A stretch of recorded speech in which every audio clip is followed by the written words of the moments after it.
We do have our lightning round. So since the presidential elections are coming up, we wanted to touch upon a topic, at least I wanted to touch upon a topic that keeps rearing its head. I've seen it on so many feeds, on so many websites, and so many newspapers, and that is the question of whether people of color, are going to vote for Barack Obama simply because he's black. So, Adeline. Probably I'd say yes. Unfortunately, look, the reality is that most people really don't take the time to do the homework and to research the candidates and the important issues and where the candidates stand on the issues. And after all, they call it politics for a reason, because so much of this is really being sugar-coated and being presented in such a way that they're really just looking to win, I guess the voters over on certain issues. So it's all very strategic and planned and what have you, and you never really get a full sense of the whole picture and the entire dynamic anyway. I mean, there's only so much that we're ever going to be, I think, allowed to understand of the candidates and their positions on important issues, because this is really what's being streamlined to us through media and various sources. So it really rests on each of us individually to do our homework and to make decisions. But I think that that there are a lot of probably minorities out there who are going to vote for Barack Obama just strictly on the skin color issue. And the same is true of Mitt Romney. I mean, there are going to be probably just as many whites who are going to vote for Mitt Romney because he's white. He's not black. I'm already giving you the side eye on that. I know. I say that's bull. I don't think that we're not giving people of color enough credit. I think we're just going out and saying, well, because a person is brown and you're brown, you're going to vote for him. I think it's bull. There are probably a small group of people who are going to vote for Barack Obama simply because he's black. But at the same time, if you think about it, what is the alternative?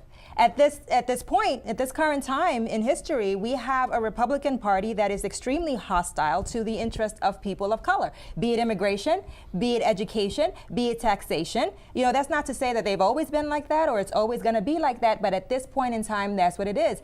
And people of color know that. Hispanics know that, blacks know that. So they are looking at what is out there. And also, don't get me started on the other side of that coin. I won't.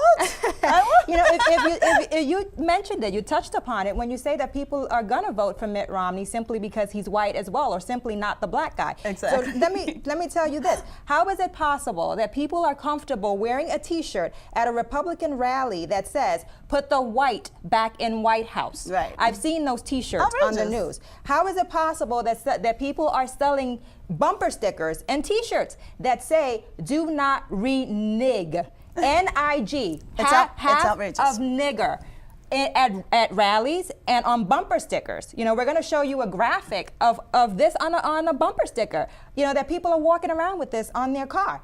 And how about this patriotic American in Georgia who put a sign up unabashedly in front of his restaurant that said, I do not support the nigger in the White House?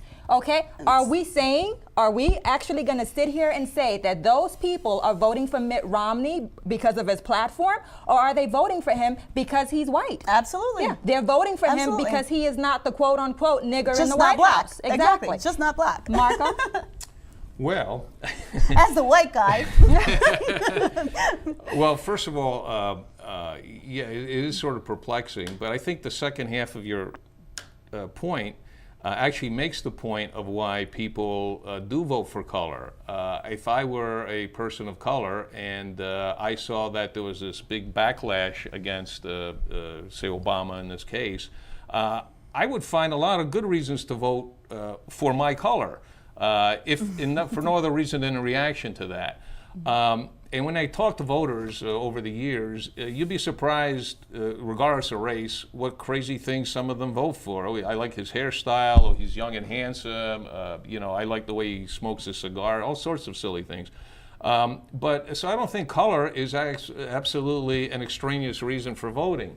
And I think importantly to a lot of people, color may reflect some sort of historical aspect or cultural aspect. So I think it's complex, and hopefully that won't be an issue in the next generation. I hope Hopefully not. Well, that's all the time that we have for this exciting topic. I wish we had more time, but thank you so much for joining us. And as always, please visit our website, www.theopiniontalkshow.com. Feel free to email us your thoughts. We look forward to hearing them.